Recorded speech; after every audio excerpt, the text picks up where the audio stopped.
kaiju treating a city like a chew toy. It's rampaging, rolling, ruining lives, then bam. A defense officer casually snipes it from miles away. GG.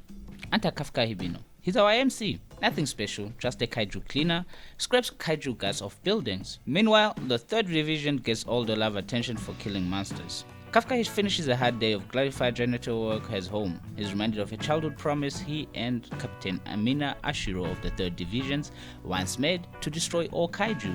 Classic anime ambition. Big dream energy. Next morning, Kafka goes to work and meets Leno Ichikawa, a fresh-faced newbie. His dream? To join the defense force, same as Kafka's old dream, the one Kafka abandoned like gym goals in February. Ichikawa, being a motivational speaker, asks, "Why did you give up?" Kafka gives some sad, vague anime answer. Ichikawa is like, "Yeah, no, I'm not buying that." Kafka and Ichikawa are assigned to work on the intestines of a kaiju. Kafka teaches him the rope, great bonding activity. At the end of the day, Ichikawa thanks Kafka for helping him survive his first shift. As he walks away, he casually mentions that the Defense Force recruitment age was raised to 33. Suddenly, a Yoju appears behind Ichikawa, hungry, angry, and very bitey. Kafka, in true action uncle mode, saves him again and tells him to run and call Defense Force. "You can't die here. You're going to be an officer," he says, in the most heroic moment of his mop-wielding life. Kafka distracts the Yoju by leading it into a building, going full parkour and jumping out the other side. Kafka stops running, grabs a pipe like he's Gordon Freeman as he stands his ground. He gets bodied. Yoju hits him, leg broken, dream fractured. He gets ready to die. But then Ichikawa comes back like an underdog anime psychic, smacks the Yoju with the force of beginner's luck. Wabata! "I called the defense force, but I abandon you here. I would never become an officer." The Yoju charge, only to get murked by Captain Mina Ashiro. She walks without a second glance. Kafka emotionally damaged. Kafka and Ichikawa are hospitalized.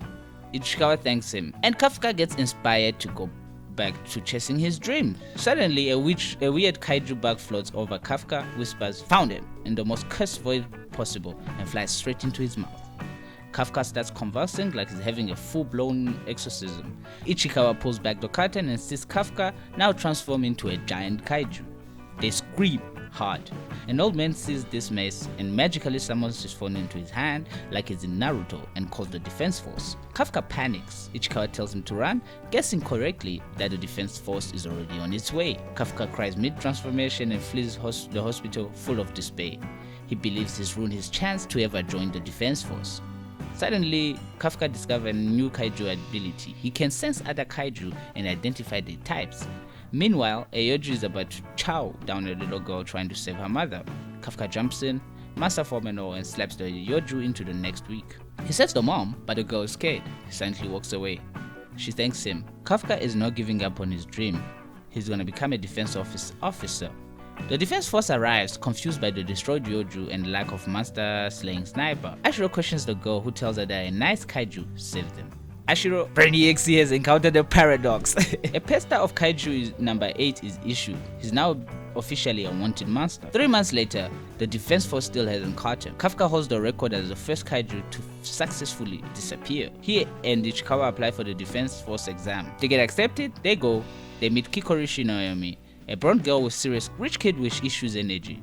She tosses their car aside like trash because she wants to park. Casually, Kafka picks it up. No biggie, he's supposed to be human. During physical training, Kafka ranks 219th out of 225. Not great.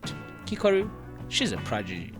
The second exam is supposed to be corpse disposal, which Kafka and Ichikawa are hoping for due to their previous kaiju janitor jobs. Unfortunately, it turns out to be kaiju extermination. The next step is the suit compatibility test. Everyone's output is between 8% and 18%.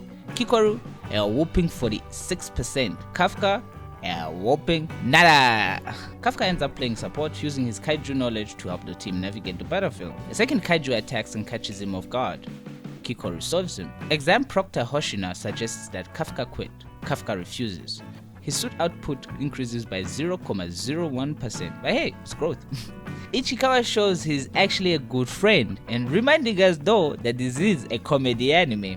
Kikoru wipes the floor with the rest of the enemies and finishes off the Honju. Then plot twist. Another kaiju appears, pierces her chest and starts reviving the fallen monsters. This kaiju speaks, immobilizes Kikoru and prevents this kaiju speaks, immobilizes Kikoru and prepares to feed her to the others. Ashiro and Hoshina rush to the scene. Kikoru tries fighting back using pure daddy issue rage as fuel. She gets tossed around like a rag doll.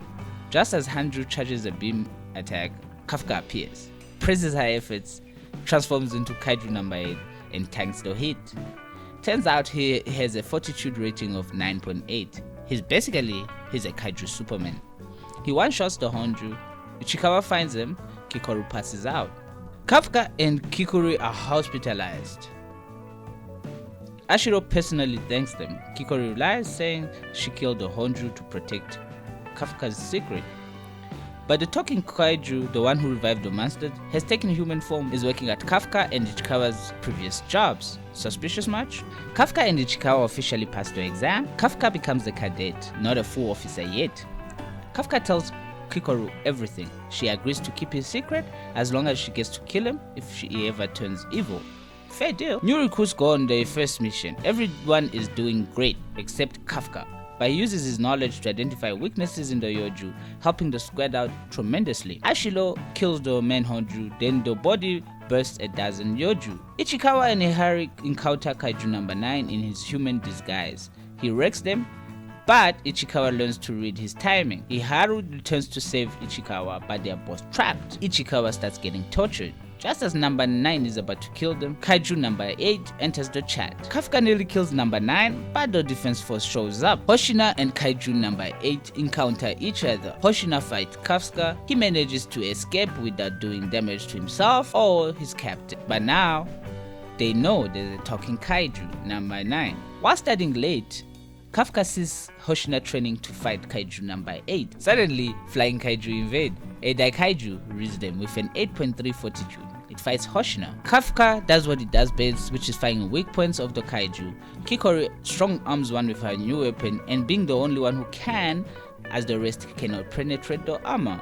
The rest are looking for the core at the back. The Daikaiju regenerates. They discover its core shifts around. The Daikaiju evolves, growing bigger, hotter, and deadlier to deal with. Hoshina overheats as he's been fighting it for a while. Kafka tries to help, but Ashiro swoops in, saving him from having to transform in front of everybody. They team up, expose the core, and Ashiro blasts it, but the kaiju leaves a present behind, a self-destruct mechanism using a woven bomb swarm. Kafka transforms, having no other choice, otherwise the rest of the team will get murked, and punches the explosion and saves the base. Everyone is shocked, but obviously they have to arrest him, so Ashiro does so, brokenhearted. The defense force prepares to hand Kafka over. Ashiro talks to Kafka alone. He asks if he can still stand by her side. She says that she will always be waiting. The 3rd Division salutes him, masking it as a salute for Ashiro. Ashiro begins preparing evidence to defend him. Hoshina pledges to bring him back.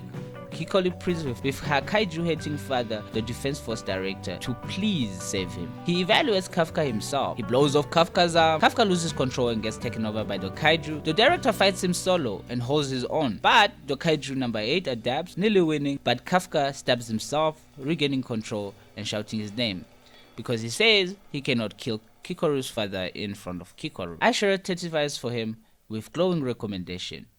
Kafka is decided to be kept alive as an officer.